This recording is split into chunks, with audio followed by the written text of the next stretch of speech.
بالله من الشيطان الرجيم بسم الله الرحمن الرحيم اليوم أكملت لكم دينكم وأتممت عليكم نعمتي ورضيت لكم الإسلام دينا قال رسول الله صلى الله عليه وسلم تركت فيكم أمرين لن تزلوا ما تمسكتم بهما كتاب الله وسنة رسوله والآخر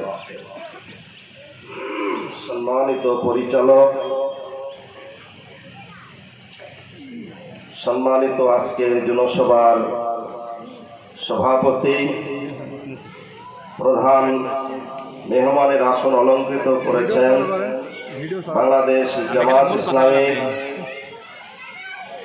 কেন্দ্রীয় মজলিসে শুরার অন্যতম সদস্য, কুষ্টিয়া জেলা শাখার সম্মানিত আমির, আমাদের শ্রদ্ধাভাজন ভাই মাওলানা অধ্যাপক আবুল হাশেম, উপস্থিত আছেন সম্মানিত দৌলতপুর উপজেলার নায়েবে আমির, সংগ্রামী সেক্রেটারি, সহকারী সেক্রেটারিগণ,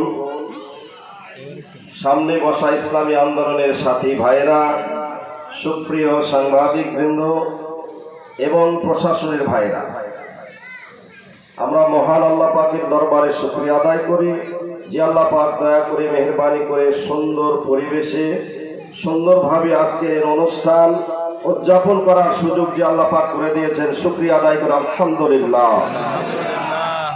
সংক্ষিপ্ত দরুদ ও সালামের পর ছোট্ট একটি আয়াত এবং ছোট্ট একটি হাদিস আপনাদের সামনে তেলাওয়াত হয়েছে। বড় আলোচনার মাঝে সংক্ষিপ্ত কথা।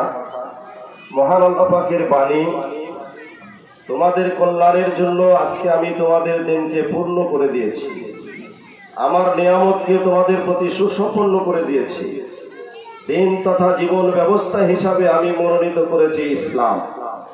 কথার মধ্যে কোনো ভেজাল আছে? যে হাদিসটুকু পড়েছি, বিশ্বনবী বলেন তারাক্তু ফিকুম আমরাইন, আমি দুইটি জিনিস তোমাদের কাছে রেখে গেলাম। এই দুইটা জিনিস যদি তোমাদের ব্যক্তি, পরিবার, সমাজ, রাষ্ট্র, আইন, শাসন, বিচার, ব্যবসা, বাণিজ্য সর্বক্ষেত্রে ধরে রাখতে পারো, আমি বিশ্বনবী ওয়াদা দিলাম কখনোই তোমরা লাঞ্ছিত হবে না, দুনিয়ার অকল্যাণ, আখিরাতের কোনো অকল্যাণ তোমাদেরকে স্পর্শ করবে না। একটা হলো আল্লাহর দেওয়া পূত পবিত্র গ্রন্থ আল কোরআন, আর একটা আমি বিশ্বনবীর পূত পবিত্র জীবন আদর্শ সম্মিলিত হাদিস। এই দুইটা জিনিস তোমরা ধরে থাকতে পারলে তোমাদের জীবন, দুনিয়া, আখিরাতের কোনো অকল্যাণ নাই। ভাইজান, বাংলাদেশ জামাত ইসলামকে এই দুইটি কথাই বলে কিনা? বলে কিনা? এই দুইটি কথার বাইরে কোনো শান্তি পৃথিবীতে পাওয়া যাবে? আমরা দীর্ঘদিন থেকে দেখেছি এদেশে সাম্রাজ্যবাদ, ইহুদিবাদ, ব্রাহ্মণ্যবাদ, অধিপত্যবাদ, নাস্তিকবাদ, নৈরাজ্যবাদ, কোন তন্ত্র মন্ত্র এদেশকে শান্তি দিতে পারে নাই। কি দিয়েছে? শোষণ, নিপীড়ন, নির্যাতন আর সুদ, ঘুষ, মদ, জুয়া, জেনা, ব্যভিচারী ছাড়া কোন শান্তি দিতে পারে নাই। আগামী দিন যদি শান্তির স্বপ্ন দেখতে হয়, সমস্ত তন্ত্র মন্ত্র বাদ দিয়ে আমাদেরকে সিদ্ধান্ত নিতে হবে। এই ভাঙা করার যুগে যদি আমরা শান্তির স্বপ্ন দেখি, একমাত্র বিশ্বনবীর আদর্শই কায়েম করতে হবে, নইলে শান্তি দুনিয়াতে আসবে না। রাজি আছেন ইনশাআল্লাহ? সম্মানিত ভাইরা, এই লক্ষ্যেই বাংলাদেশ জামাত ইসলামী, আমরা দেশের সব দ্বার প্রান্তে আমাদের দাওয়াত পৌঁছে গেছে।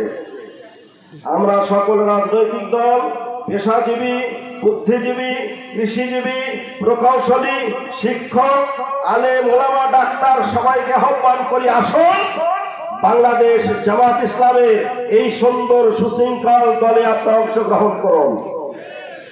আগামী দিন ইসলাম দ্বারা আমরা দেশ পরিচালনা করি এবং এই শপথ নিয়ে আমরা ময়দানে নামব, যতদিন পর্যন্ত ইসলামের বিজয় না হবে, নির্যাতন যত বর্বরই হোক, ষড়যন্ত্র যত নিষ্ঠুরই হোক, এই জনজোয়ার কোনোদিন স্তব্ধ হবে না।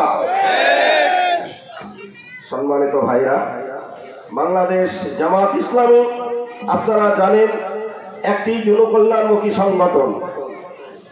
জুলুম ও নির্যাতনের হাত থেকে দেশবাসীকে উদ্ধার, দেশের গণতন্ত্র, স্বাধীনতা, সার্বভৌমত্ব, মানুষের মৌলিক অধিকার, সংখ্যাগরিষ্ঠ মানুষের ঈমান আকীদা রক্ষার জন্য প্রাণান্তকর চেষ্টা করে যাচ্ছে।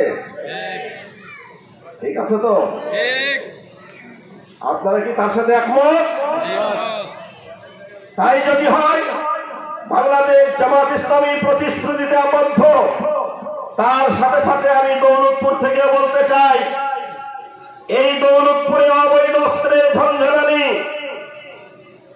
এই দেশে চাঁদাবাজ, এই দৌলতপুরের যেগুলো দেখা যায় লোক তারাজ, চোরা চালান এবং মদের যে সয়লাভ, আল্লাহ যদি আমার ক্ষমতায় দেয়, এদেশের অবৈধ এই সমস্ত জিনিস সব বন্ধ হবে ইনশাআল্লাহ। শিক্ষা ব্যবস্থার সংকট আরো ভয়াবহ। 10-20 টাকা চুরি করলে তাকে বেদম প্রহার করা হয়, অথচ লক্ষ লক্ষ টাকা চুরি করলে কলমের খোঁচায় পার্সেন্টেজ নামে চুরি করে তার বিচার সভ্য জগতে হয় না। বাংলাদেশ জামাত ইসলামী ক্ষমতায় গেলে সমস্ত দুর্নীতিবাদ শিক্ষাকে ইসলামী শিক্ষায় পরিণত করবে ইনশাআল্লাহ। প্রশাসনের ভাইদেরকেও বলতে চাই, আগামী দিন বাংলাদেশ জামাত ইসলামী ক্ষমতায় গেলে আমাদের প্রশাসনিক সুশৃঙ্খল ফিরে আসবে ইনশাআল্লাহ। সর্বোপরি আমাদের রাস্তার সংকট যেখানে আছে, রাস্তার সংকট দূর হবে ইনশাআল্লাহ। যোগাযোগ ব্যবস্থার যেখানে আমাদের সমস্যা আছে, সেই যোগাযোগ ব্যবস্থা ঠিক হবে ইনশাআল্লাহ। আমরা অনেক জায়গায় দেখা যায় চিকিৎসা কেন্দ্র না থাকার কারণে চিকিৎসা হয় না, সে প্রতিশ্রুতি আমরা দিয়েছি। চিলমারি ভাগজত কেন্দ্রিক এগুলো সমস্ত সমস্যার সমাধান হবে ইনশাআল্লাহ। আপনারা আমাদের হাতকে মজবুত করুন, আমরা এই সমস্যা নিয়ে সমস্যার সার্বিক সমাধান করার প্রান্তকার চেষ্টা করব ইনশাআল্লাহ। সর্বোপরি আপনাদের কাছে প্রাণ উজাড় করে আমরা বলতে চাই, বসে থাকার সময় নেই, আছে প্রত্যেকটা পরিবারের দ্বার প্রান্তে আমাদেরকে পৌঁছে যেতে হবে। ইসলামের দাওয়াতটুকু পৌঁছানোই আমাদের দায়িত্ব। বলেন, পৌঁছানোই আমাদের দায়িত্ব। আর বিজয় করার দায়িত্ব কার? জোরে বলেন কার? নীল নদের উপকণ্ঠে দাঁড়ানোর দায়িত্ব ছিল হযরতে মুসা আলাইহিস সালাম, আর নদীতে রাস্তা করে দেওয়ার দায়িত্ব ছিল কার? আল্লাহ পাকে। ইউসুফ আলাইহিস সালামকে দৌড় দেওয়ার জন্য নির্দেশ দেওয়া হয়েছিল, তিনি দৌড় দেওয়ার দায়িত্ব ছিল। কিনে তিনাকে পূর্ণ পবিত্র করার দায়িত্ব কার ছিল? ঈসা আলাইহিস সালামকে দৌড় দেওয়ার নির্দেশ দেওয়া হয়েছিল, হেফাজতের দায়িত্ব কার ছিল? এই জন্য আপনাদেরকে বলবো, আমরা তার প্রান্তে মানুষের কাছে ইসলামের দাওয়াত পৌঁছাবো, বিজয় আল্লাহ আমাদেরকে দেবেন ইনশাআল্লাহ। এই আশা ব্যক্ত করে, সকলের জন্য কল্যাণ কামনা করে, আগামী দিন এই বাংলাদেশ ইসলামী শক্তির সমন্বয়ে একটি দেশ প্রেমিক সরকার গঠন করে বাংলাদেশকে একটি সুখী সমৃদ্ধশালী কল্যাণ রাষ্ট্র আমরা জাতিকে উপহার দেব ইনশাআল্লাহ। আল্লাহ আমাদেরকে তৌফিক দান করুন। আসসালামু আলাইকুম ওয়া রাহমাতুল্লাহ।